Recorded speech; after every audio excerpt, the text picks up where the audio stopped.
नमस्कार दोस्तों, मैं अतुल द्विवेदी स्वागत करता हूं आप सभी का सटीक नेटवर्क में। आगे बढ़ने से पहले आप सभी से एक छोटी सी अपील कि अगर आपको हमारे वीडियोस पसंद आते हैं तो कृपया हमारी वीडियोस को लाइक करें और चैनल को सब्सक्राइब करें। आज मैं इलेक्शन से जुड़ी हुई कोई भी बात नहीं करूंगा। आज एक ऐसा मुद्दे के बारे में बात करूंगा जहां पर मैं बात करना चाहता हूं दो भूख हड़तालों के बीच में कंपैरिजन। दो भूख हड़ताल जिनके बीच में कंपैरिजन करना चाहता हूं, एक जगजीत सिंह डल्लेवाल और एक अन्ना हजारे और केजरीवाल की भूख हड़ताल। इन दोनों में क्या अंतर है?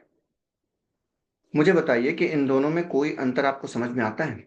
इस वीडियो को आखिरी तक देखिएगा और आपको मैं एक कुछ बताना चाहूंगा कि किस तरीके से हमारे देश में अलग अलग तरीके के नैरेटिव चलाए जाते हैं और किस तरीके से हमें इन्फ्लुएंस किया जाता है, और जो लोग अपना हक मांग रहे होते हैं उन्हें महीनों तक भूख हड़ताल में परेशान होना पड़ता है और भूख हड़ताल करनी पड़ती है और सरकार के कान में जूं नहीं रेंगती। सरकार तो छोड़िए, यहाँ पे अपोजिशन के भी कान में जूं नहीं रेंगने को तैयार है।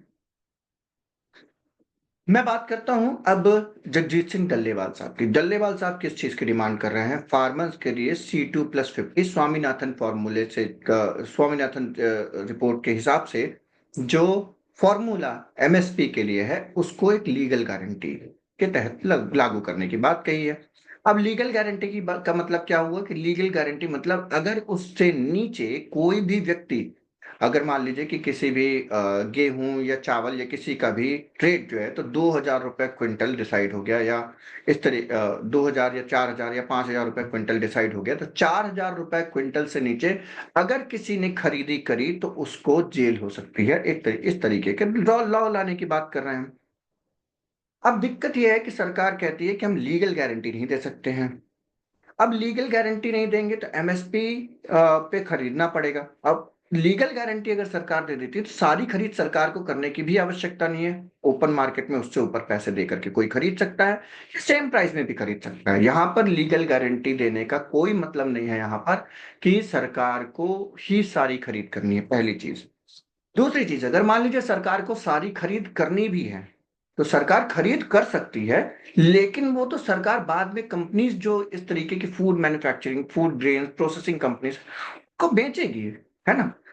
उनका प्रॉफिट तो बनता ही जा रहा है। जितनी भी फूड मैन्युफैक्चरिंग कंपनी, चाहे सोया तेल बेचने वाली कंपनी हो, या चाहे आपका चावल बेचने वाली कंपनियां हो, बासमती चावल, पैकेट वाले चावल, पैकेट में मैदा, पैकेट में आटा, ये सब बेचने वाली कंपनियां तो खूब प्रॉफिट कमा रही हैं।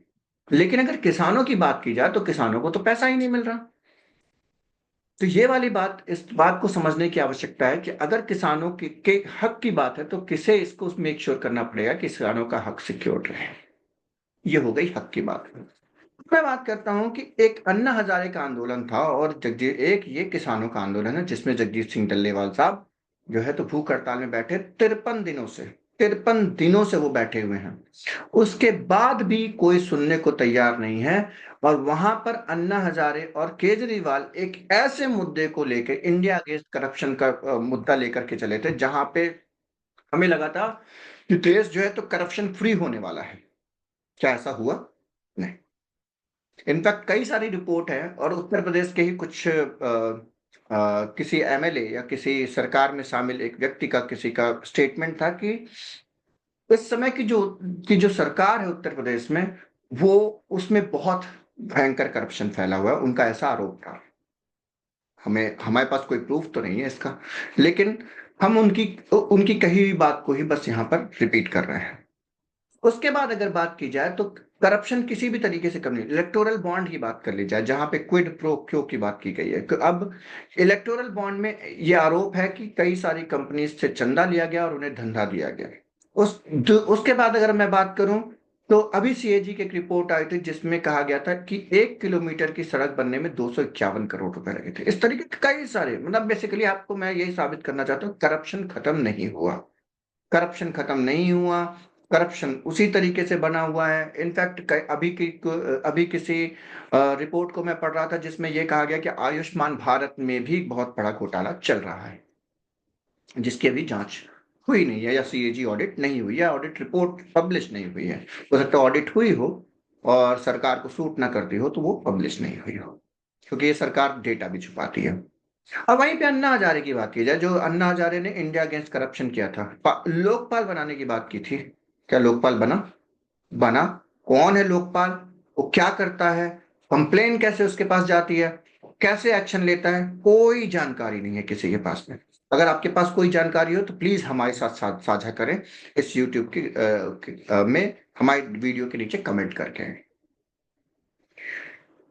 वो आंदोलन में इसलिए फर्जी कहता हूं कि हम सब, मैं भी, मैंने खुद जो है तो उसमें जो है तो मॉनेटरी, हम बहुत कम तनख्वाह हुआ करते थे उस जमाने में, उसके बाद भी हमने मॉनेटरी कम से कम 2 से 3 हजार रुपए जो है तो उसमें कंट्रीब्यूशन दिया था उस जमाने में। अब आप सोचिए कि हमने उस जमाने में कंट्रीब्यूशन दिया इस उम्मीद में कि करप्शन कम होगा, और अन्ना हजारे को सपोर्ट किया गया, और वो पूरा का पूरा आंदोलन सिर्फ एक चीज साबित हुई उससे, कि उससे बने केजरीवाल, उससे बने नरेंद्र मोदी। दो लोग खड़े हुए उस आंदोलन की वजह से। भारतीय जनता पार्टी वो चुनाव ही इस वजह से जीत करके आई क्योंकि अन्ना हजारे का आंदोलन था, नहीं तो भारतीय जनता पार्टी 2014 का चुनाव भी नहीं जीती। लेकिन अन्ना हजारे जो है तो इस देश के नेशनल आइकन बन गए, और दलजीत सिंह डल्लेवाल साहब जो को कोई नहीं जानता, कोई भी नहीं जानता। माफ कीजिएगा, जगजीत सिंह डल्लेवाल, माफ कीजिएगा, जगजीत सिंह डल्लेवाल साहब को कोई नहीं जान रहा। अगर जानते भी हैं तो कुछ वो वर्ग जो कि जो कि न्यूज़पेपर पढ़ता है और कुछ कुछ न्यूज फॉलो करता है, क्योंकि इसका न्यूज कवरेज मीडिया में है ही नहीं। ऐसा लग रहा है कि किसान आंदोलन चल ही नहीं रहा है। साल भर से ये किसान आंदोलन चल रहा है। आपको बता दूं, पिछले साल फरवरी में ये चालू हुआ था। फरवरी से किसानों ने रिक्वेस्ट कर रखी है, लेकिन सरकार के पास कोई समय नहीं है कि इस पर ध्यान दे सके। इनफैक्ट पिछले साल फरवरी में हरियाणा सरकार ने जो है तो बैरिकेड, हरियाणा और दिल्ली की पुलिस ने बैरिकेडिंग लगा करके किसानों को वहां रोक दिया, जिसकी वजह से जो केंद्र के चुनाव है उनमें इम्पैक्ट ना होने पाए, और ये जो किसानों का मुद्दा है वो कहीं राष्ट्रव्यापी मुद्दा ना बन जाए, इसलिए उनको रोक दिया गया और मीडिया कवरेज खत्म कर दी गई उसकी। आज भी कोई मीडिया कवरेज नहीं, बहुत ही गिने चुनी, मुश्किल से मीडिया स्पेस की अगर बात करूं तो 3% है। और इंडिया अगेंस्ट करप्शन की अगर मैं बात करूं तो लगभग 100% था, और वो जितना था भी नहीं, उससे ज्यादा उसे कवरेज मिला था। हम सब उसके शिकार थे।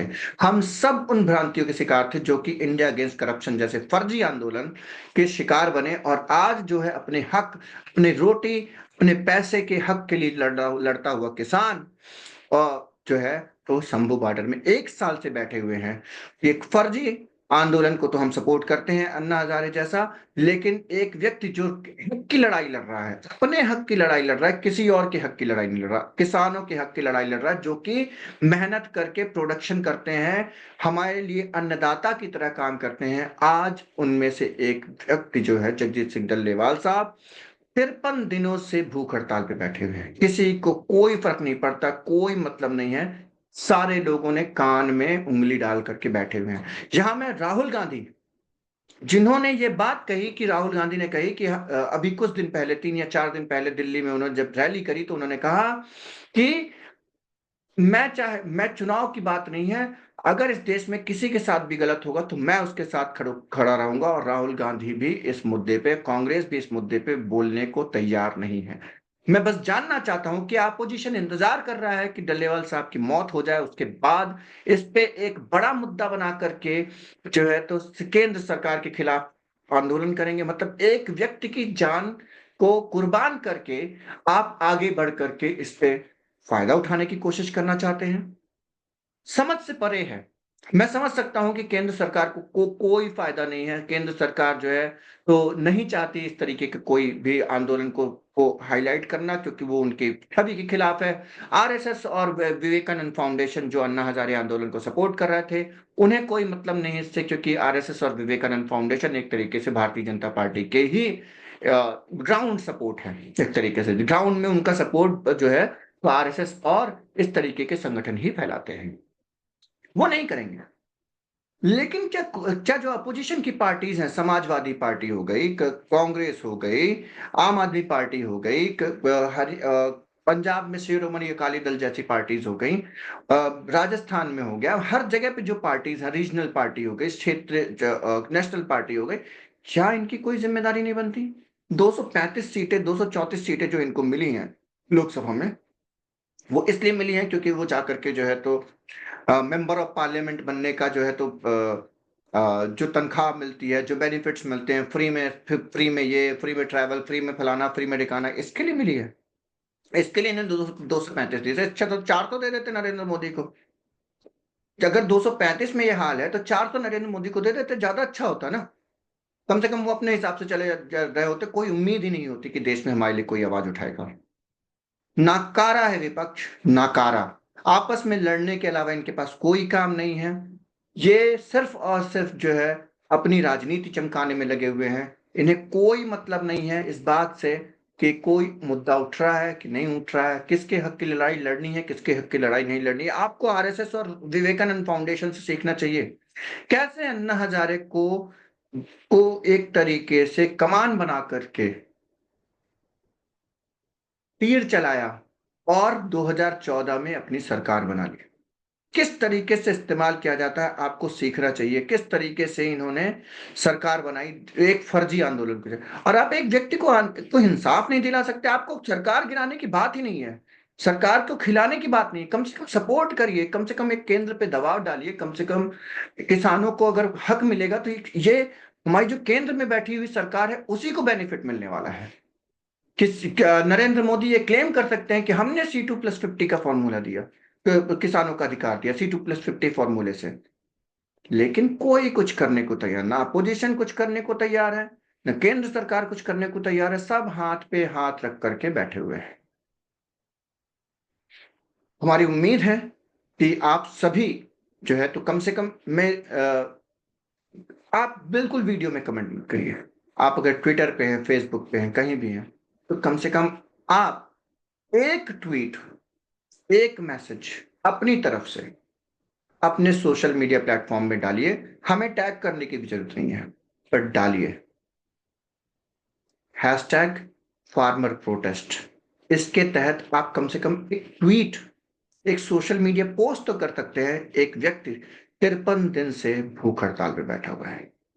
यही हम आई आपसे एक विनती है, अनुरोध है कि अन्नदाता के लिए सिर्फ एक मैसेज करिए। धन्यवाद।